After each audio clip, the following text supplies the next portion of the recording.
ಜನವರಿ 22ಕ್ಕೆ ಶ್ರೀರಾಮ ದೇವಸ್ಥಾನ ಹೊಸದಾಗಿದೆ, ಪ್ರತಿಷ್ಠಾಪನೆ ಆಗ್ತಾ ಇದೆ, ವಿಶೇಷ ಪೂಜೆ ಮಾಡಿ ಅಂತ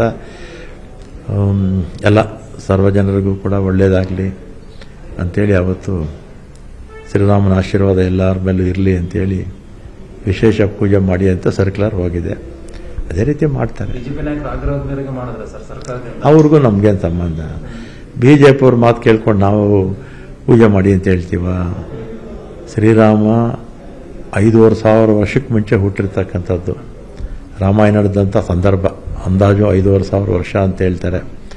5,500 ವರ್ಷದಲ್ಲಿ ನಮ್ಮ ದೇಶದಲ್ಲಿ ಎಷ್ಟು ಶ್ರೀರಾಮನ ದೇವಸ್ಥಾನಗಳಿದೆ? ಲಕ್ಷಗಟ್ಟಲೆ ಇದೆ. ಏನಾವತ್ತೇನು BJP ಅವರಿದ್ರ ದೇವಸ್ಥಾನಗಳು ಕಟ್ಟುವಾಗ? ಶ್ರೀರಾಮ ಜ್ಞಾಪಕ ಬಂದಿದ್ದು 80ರಿಂದ ಈಚೆಗೆ. ಯಾರಿಗೆ? BJP ಅವರಿಗೆ. ರಾಜೀವ್ ಗಾಂಧಿಯವರು ಬೀಗ ಹಾಕಿದ್ರು ರಾಮನ ದೇವಸ್ಥಾನಕ್ಕೆ.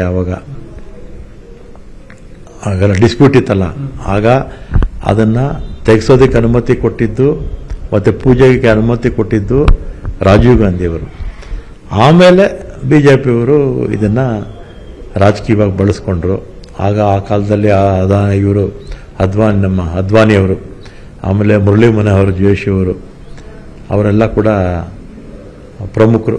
ಆವಾಗ ಈ ಶ್ರೀರಾಮನ ದೇವಸ್ಥಾನ ಕಟ್ಟಬೇಕು ಅಂತ ಅವ್ರನ್ನೇ ಮೂಲೆಗೆ ತಳ್ಳಿಬಿಟ್ರು. ಅವರು ಅದ್ವಾನಿಯನ್ನು ಮೂಲೆಗೆ ತಳ್ಳಿಬಿಟ್ರು, ಮನೋಹರ್ ಜೋಶಿಯನ್ನು ಮೂಲೆಗೆ ತಳ್ಳಿಬಿಟ್ರು. ಆಮೇಲೆ ಇವರಿಂದ ನಾವೇನು ಕಲಿಬೇಕಾಗಿಲ್ಲ. ನಮ್ಮ ದೇಶದಲ್ಲಿ ಸಾವಿರಾರು ವರ್ಷದಿಂದ ರಾಮನ ಪೂಜೆ ಮಾಡ್ತಾರೆ. ಆಮೇಲೆ ನಮ್ಮ ದೇವಸ್ಥಾನಗಳು ಕಟ್ಟಿರ್ತಕ್ಕಂಥದ್ದು BJP ಅವ್ರ ಹತ್ರ ಹೇಳ್ಸ್ಕೋಬೇಕಾ ಪೂಜೆ ಮಾಡೋದಕ್ಕೆ? ನಾವು ಯಾವತ್ತೂ ಕೂಡ ಧರ್ಮವನ್ನು ರಾಜಕೀಯಕ್ಕೆ ತರಲ್ಲ, ದೇವರುಗಳನ್ನು ರಾಜಕೀಯಕ್ಕೆ ತರಲ್ಲ.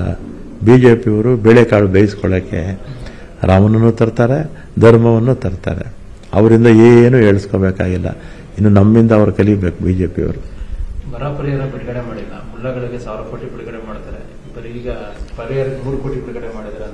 ಗವರ್ನರ್ ದೂರು ಕೊಟ್ಟಿದ್ದಾರೆ. ಈಗ 3.5 ಲಕ್ಷ ಕೋಟಿ,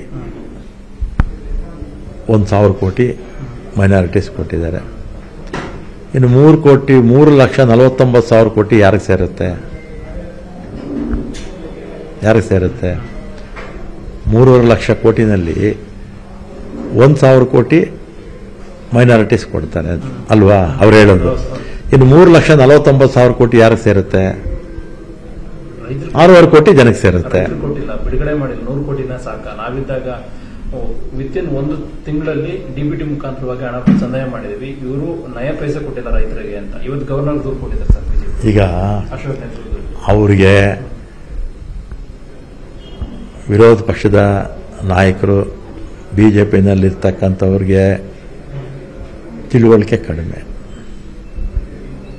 ಈಗ ಬಸ್ಸಲ್ಲಿ ಪ್ರತಿದಿನ 1 ಕೋಟಿ 10 ಲಕ್ಷನ ಓಡಾಡ್ತಾರೆ. ರೈತರ ಓಡಾಡೋದಿರೋದ್ರಲ್ಲಿ ಗೃಹಲಕ್ಷ್ಮಿ 1 ಕೋಟಿ 10 ಲಕ್ಷ ಜನಕ್ಕೆ ಸೇರುತ್ತೆ. ಪ್ರತಿ ತಿಂಗಳು 2 ಲಕ್ಷ.